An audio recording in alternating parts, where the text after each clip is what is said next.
será que aquela ideia de fazer o uplight ali na parede vermelha funciona? Pronto, vamos lá na parede vermelha. Eu sabia que tinha uma coisa que eu queria falar. O desenho que vocês propuseram uplighting.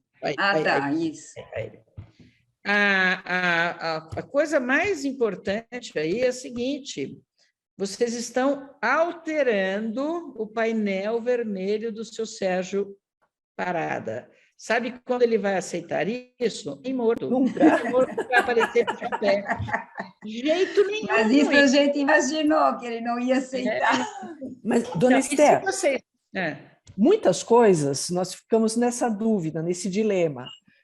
Faríamos isso se fosse um cliente de verdade, né? Ou não faríamos? Mas dava aquela liberdade, a senhora deu uma liberdade para a gente? Sim, então, aí, como exercício, a gente pensou, seria uma alternativa válida, independente de ser o arquiteto certo. O seu arquiteto. Então, aqui vai falar outra arquiteta, não que é amiga dele. A arquiteta também tem origem modernista, mas, independentemente disso, se eu fosse renascentista, eu diria a mesma coisa. Jamais eu mudaria uma parede tanto, jamais, por conta de fazer um uplighting aí. Eu abandonaria de cara o uplighting por causa disso.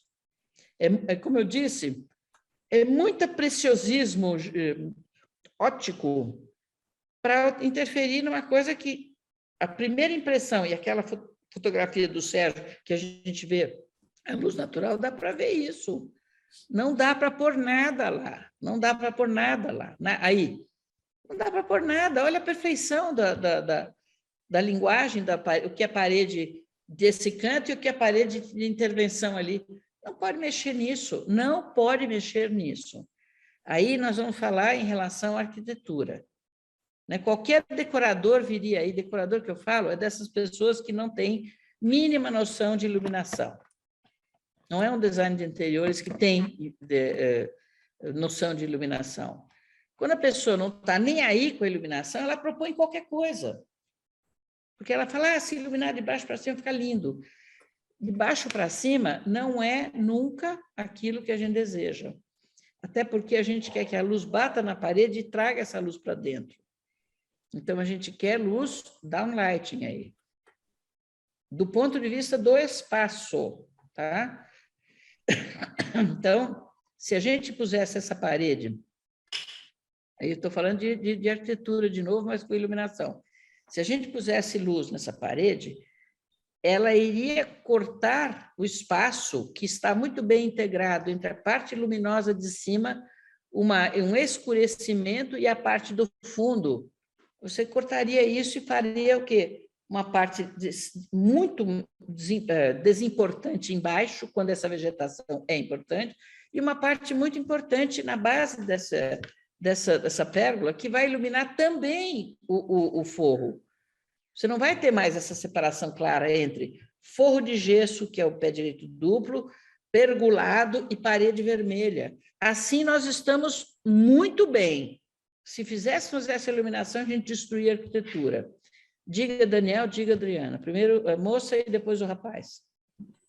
Rapazinho de 5 anos. Era até uma pergunta quando elas apresentaram, que elas fizeram corte do perfil tendo 10 centímetros de profundidade. Era uma dúvida assim, pensando tentando remeter até o outro corte do lado de cima, que naquela imagem que a Danila mostrou para a gente, um dos pontos que a professora destacou são as profundidades, que daí eu queria só entender se era tanto da largura quanto também da altura. Sim, da altura também. 10 centímetros seriam suficiente para... 10 centímetros é muito pequenininho, tudo muito mesquinhozinho. Nossa dúvida também era isso. Não, tem que ser bem mais... Tudo, para funcionar bem, tem que ser maior. Porque acho que quando a gente consegue entender também essa dimensão, até o fato da gente intervir em situações como essa traria elementos mais grossos e marcantes, né? Pronto. Eu não estou entrando nem nesse mérito. Eu estou admitindo que com 10 centímetros só desse para fazer tudo isso. Jamais faria eu, porque você vai gerar muita luminosidade, você vai inverter a parede. É a mesma coisa se você pegasse o desenho e fizesse a parede ao contrário. Então, você faz um corte na sala que não é desejável, sem contar o detalhe maior. Na parte de cima, você pode ver esse elemento. Põe o corte de novo, Regina, você consegue pôr o corte? Aí. Quem está aqui está vendo tudo lá dentro. Quem está passando a circulação está vendo tudo lá. E aí é muito feio, você não quer ver isso, você não quer ver luminosidade aí. Então, essa solução é X.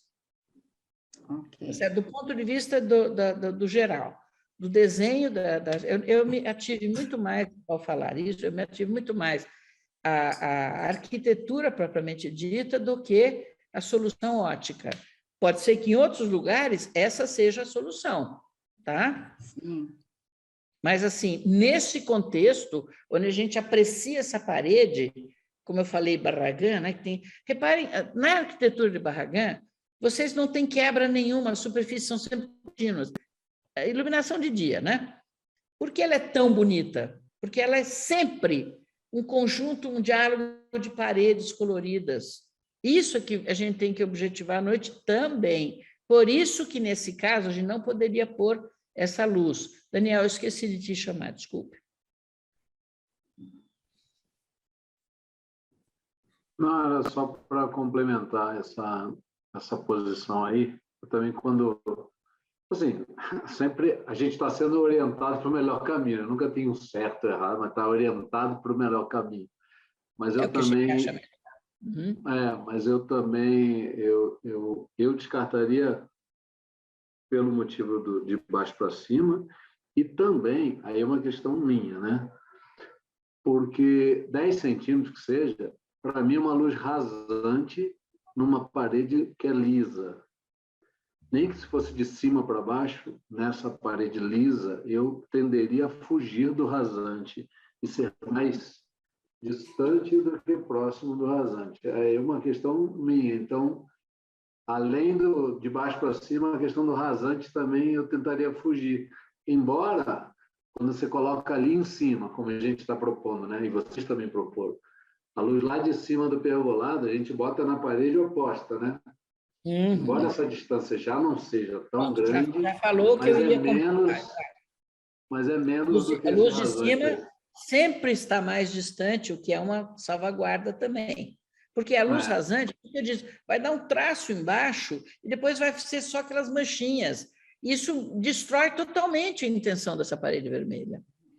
Então, não só porque o Sérgio nunca admitiria isso, mas eu acho que, do ponto de vista da arquitetura, é uma iluminação não condizente com o aspecto geral proposto pelo próprio arquiteto, né? O conceito dele é outro, né? É bem mais para os planos coloridos, Barragán, Legorreta, etc. Então, podem buscar referências, porque vocês vão ver muita coisa útil nesse sentido, tá?